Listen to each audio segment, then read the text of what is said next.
Greetings, everyone. Pete Pardo here from Sea of Tranquility. Welcome to another episode of What's Hot with Sea of Tranquility. Here we go on Wednesdays with new album reviews each and every week on Wednesday. We've had a few for you today. Here's another one from a band from Gothenburg, Sweden.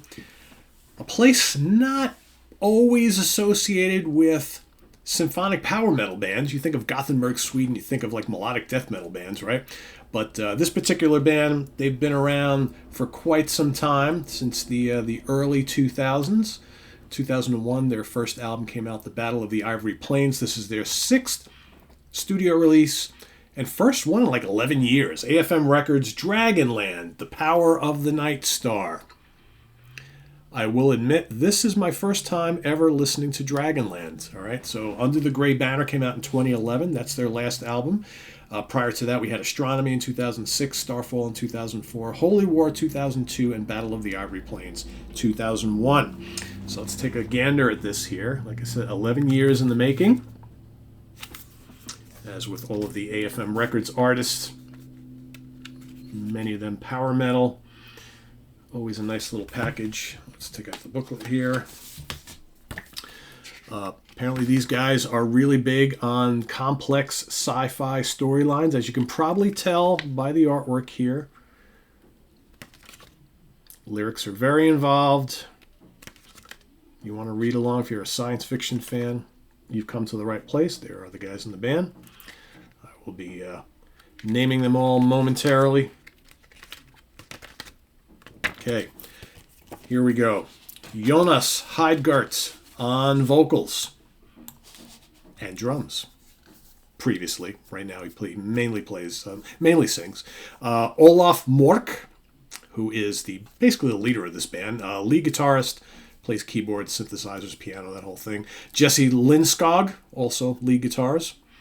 He has played some drums in the past. Apparently everybody played drums in this band at one point or another.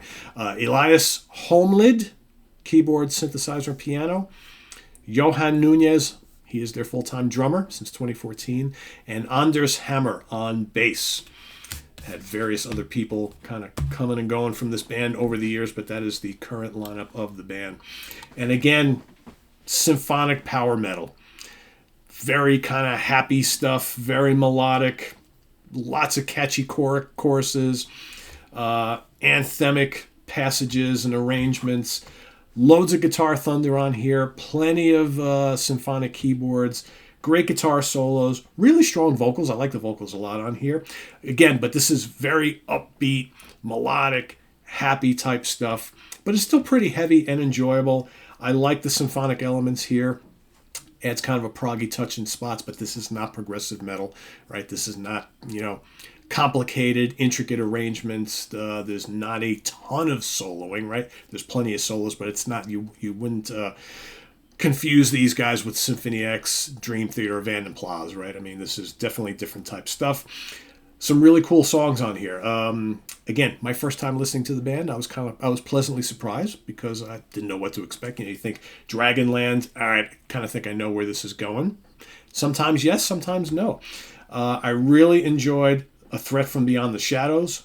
Really cool track. I suggest you check that one out.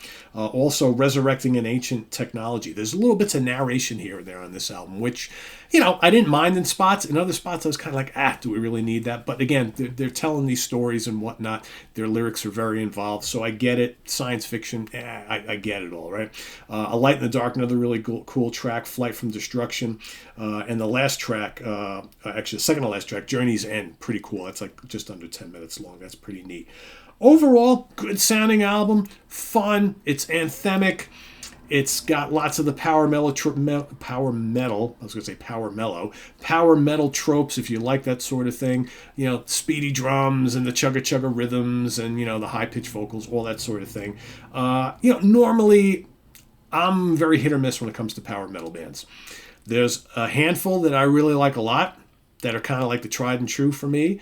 But there's so many other ones that are around that I'm kind of like, because some of them tend to sound like each other.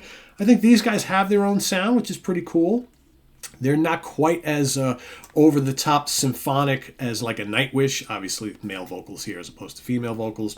They're definitely different then Iron Savior, then Gamma Ray, then Halloween, then Primal Fear, then Hammerfall. They're different than that.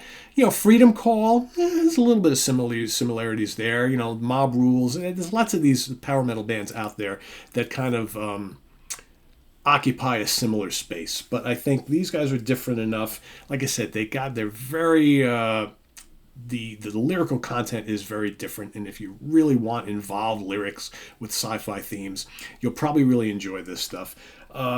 Is a little pompous and over the top, yeah, but who cares, right? It's fun.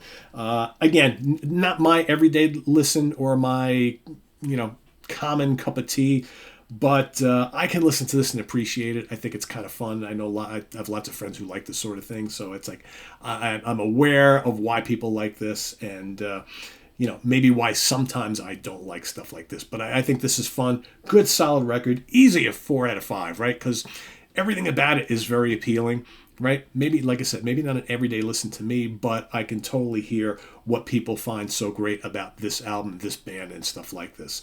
So, The Power of the Nightstar, AFM Records, Dragonland. Like I said, great production, outstanding vocals, lots of catchy melodies and vocal harmonies, big, massive riffing, loads of keyboards, speedy drums, cool arrangements, anthemic choruses. It checks all those boxes. So if all that sounds appealing to you, go listen to them. I think you'll probably like what you hear. And visit us on the web at www.seaoftranquility.org. We're on Facebook. We're on YouTube. All together, all the damn time. Thanks for watching another one of our review shows here on Wednesday, which we call What's Hot with Sea of Tranquility. And stay tuned for more here on the channel. Please subscribe if you haven't already, and click on that notification bell so you get alerted of all of our content as it posts. Whew. And please do hit that like button before you leave us. Very, very important. So thanks for watching, everybody. We'll see you soon here on the channel with more content. I am Pete Pardo. Thanks for being a subscriber to Sea of Tranquility. And if you're not, please do consider it. So stay tuned for more. We'll see you soon. Take care. Bye-bye.